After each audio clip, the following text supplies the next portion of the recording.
66. The organization of it, and we set up a table of contents and we number the pages so we're all on exactly the same page.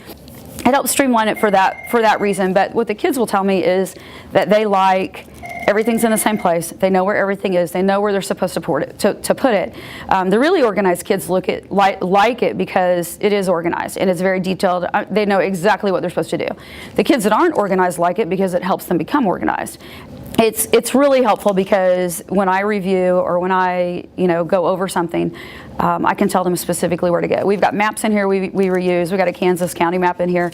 I started doing it because several years, when I first came to LTMS, I taught a section of American history. And in that class, I noticed that we would do assignments, we would do the work, and then once I graded it and gave it back, it was in the trash can. No matter what I tried, no matter what system I came up with, it was all over the place. And so when it came time to do a test or a study guide, we're starting from scratch.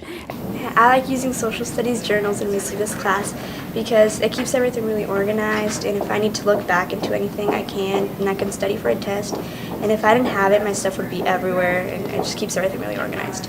These are some notes we took. They were on a PowerPoint, and I put the slides in here, and the advantage to that is if they were absent, they know mine is always up there on the stool, and they know they can come get it, and they'll say, what did we do yesterday? And I'll say, we took notes on page 18 and 19. They know they can borrow mine, and they fill it in. So it saves a lot on catching kids up when they're gone.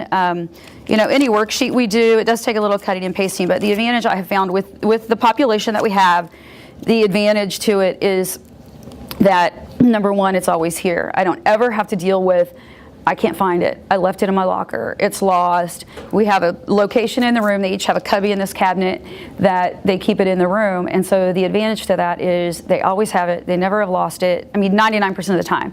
And so everything we use is in here. We try to write a little bit every day. And I'm trying to do more and more of that. When I first came, I think we focused less on that, 8 or 9 years ago. And so as time has gone by, I have noticed the improvement in them as we have held ourselves more accountable, expecting punctuation, expecting capitalization, and just the simple things, writing a good sentence. And so we practice that in our bell work every day, and then anything they put in here as they answer questions, we try to write every day or review every day. And so they may go back to what they wrote the day before. It may be reflection on the assignment that we just did, or observations they may have drawn from, like today, a map that they did in a battle that they followed. It may be review questions. Sometimes they're a little deeper than others. Sometimes they're